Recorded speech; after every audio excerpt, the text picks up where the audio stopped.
Hello everyone, welcome to the Ayurveda tuber. तो आज की वीडियो का टॉपिक है इंट्रोडक्शन ऑफ चरक संहिता। तो देखते हैं। फर्स्ट पॉइंट है, चरक संहिता का निर्माण 3 स्तरों में सूत्र, भाष्य और संग्रह के क्रम में हुआ है। ठीक, नेक्स्ट देखते हैं। चरक संहिता के मूल उपदेष्टा कौन है? पुनर्वसु आत्रेय। उनका काल क्या होता है? 1000 ईस्वी पूर्व। उपदेष्टा कौन होते हैं? जो उपदेश देते हैं। एक एग्जाम्पल के तौर पर, अगर क्लास में अगर टीचर कुछ बोल रहा है और स्टूडेंट उसको सुन के लिख रहे हैं, तो जो बोलता है मतलब टीचर कौन हो गए? उपदेष्टा हो गए, और जो सुन के लिख रहा है वो हो गए तंत्रकर्ता। ठीक है, तो मूल उपदेष्टा कौन थे? पुनर्वसु आत्रेय, जिनका काल 1000 ईस्वी पूर्व था।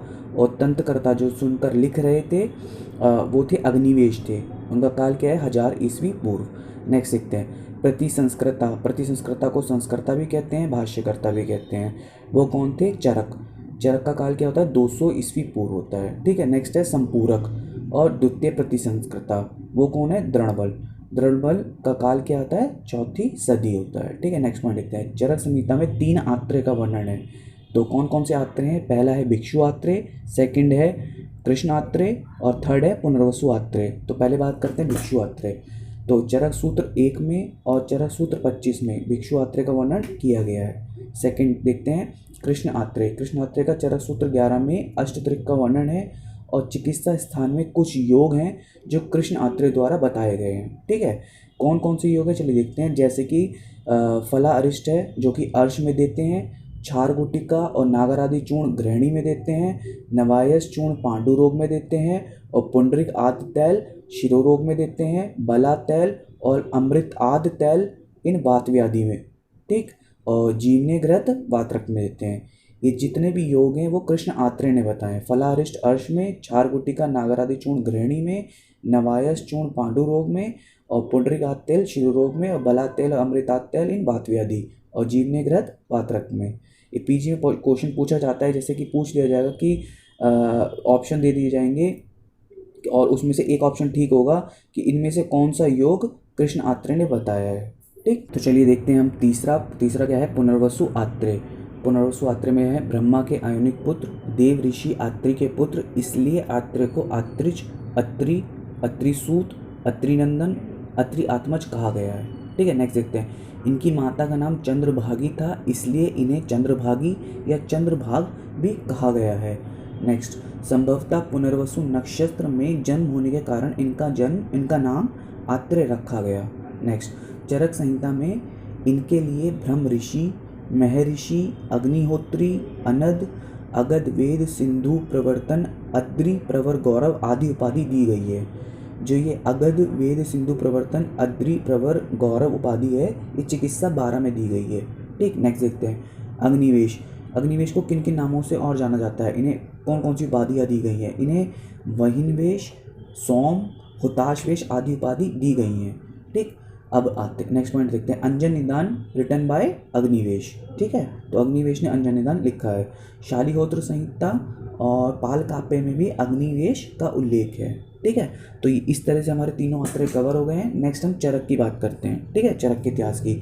तो चरक की बात करते हैं। चरक भगवान अनंत के अवतार, विशुद्ध के पुत्र, वैशंपायन के शिष्य और कनिष्क के राजवैद्य थे। ठीक है, चरक जो थे भगवान अनंत के अवतार थे और विशुद्ध के पुत्र, वैशंपायन के शिष्य, कनिष्क के राजवैद्य। नेक्स्ट, चरक का वास्तविक नाम कपिस्थल चरक था।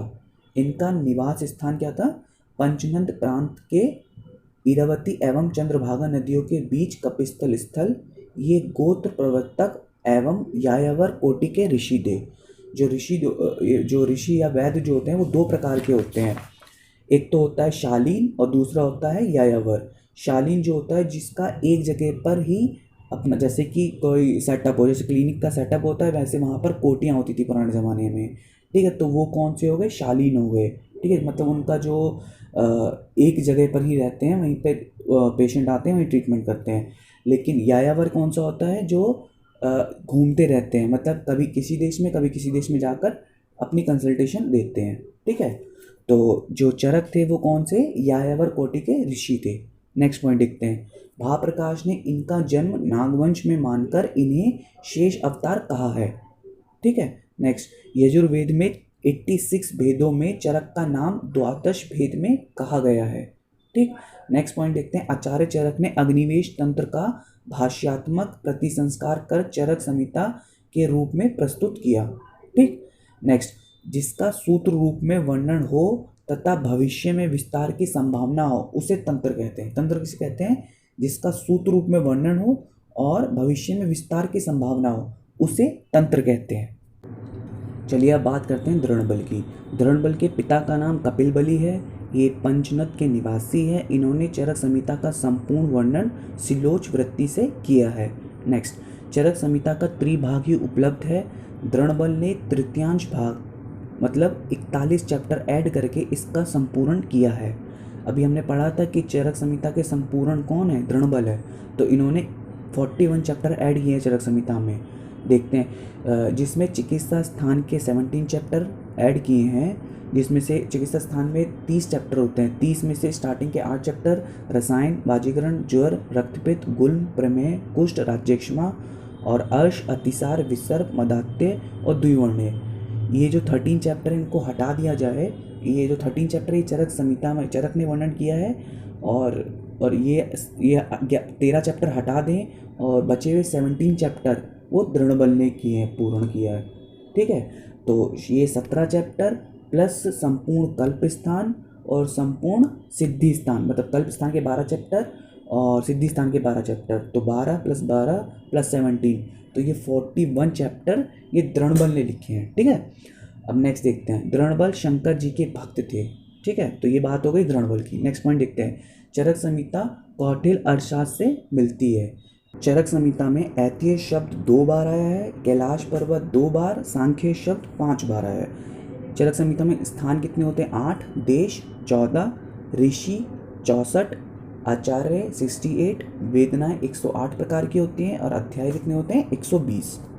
चलिए देखते हैं नेक्स्ट पॉइंट, चरक संहिता में लगभग 1950 मतलब 1950 योग होते हैं, 9295 सूत्र होते हैं, 12,000 श्लोक होते हैं, जिनमें से 9498 प्राप्त होते हैं। ठीक है, चरक संहिता में 4 प्रकार का सूत्र होता है, गुरु सूत्र, शिष्य, प्रतिसंस्कृत और एकेय। नेक्स्ट देखते हैं, चरक संहिता में 7 संभाषा परिषद होती हैं, सूत्र स्थान में 4 होती हैं, शारीर स्थान में 2, सिद्धि स्थान में 1। तो 4 कौन सूत्र स्थान में 4 कौन कौन से चैप्टर में होती है? 1, 12, 25, 26 चैप्टर में।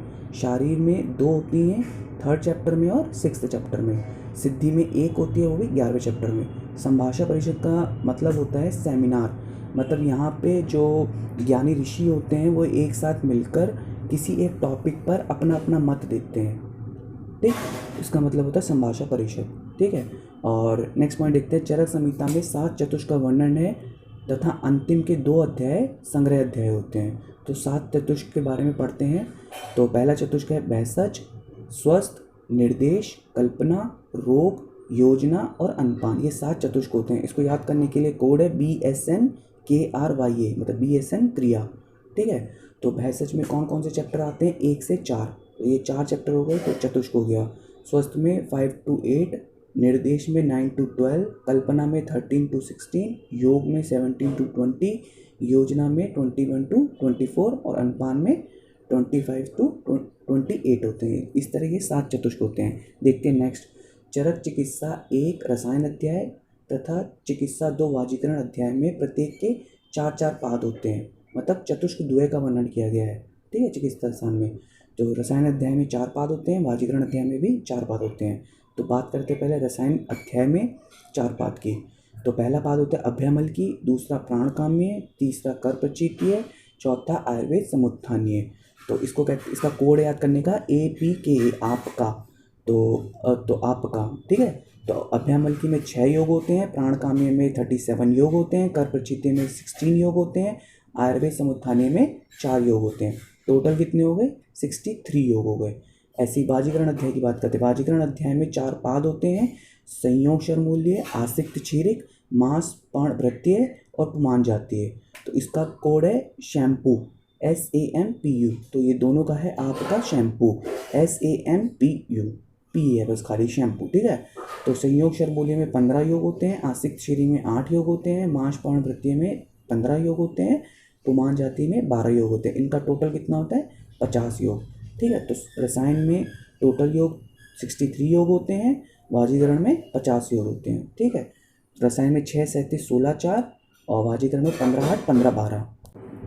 तो नेक्स्ट वीडियो में हम चरक संहिता के टीका की बात करेंगे। इस वीडियो में जिसको कुछ समझ में नहीं आया वो कमेंट सेक्शन में पूछ सकता है। वीडियो अच्छी लगी तो लाइक, शेयर, कमेंट करना ना भूलिएगा। इसी तरह की वीडियो देखने के लिए आप चैनल को सब्सक्राइब और बेल आइकन को प्रेस कर दीजिए। आयुर्वेद से रिलेटेड पोस्ट देखने के लिए आप हमें इंस्टाग्राम और फेसबुक पर फॉलो कर सकते हैं, लिंक डिस्क्रिप्शन में है। आज के लिए बस इतना ही, मिलते हैं नेक्स्ट वीडियो में। Thank you so much for watching this video.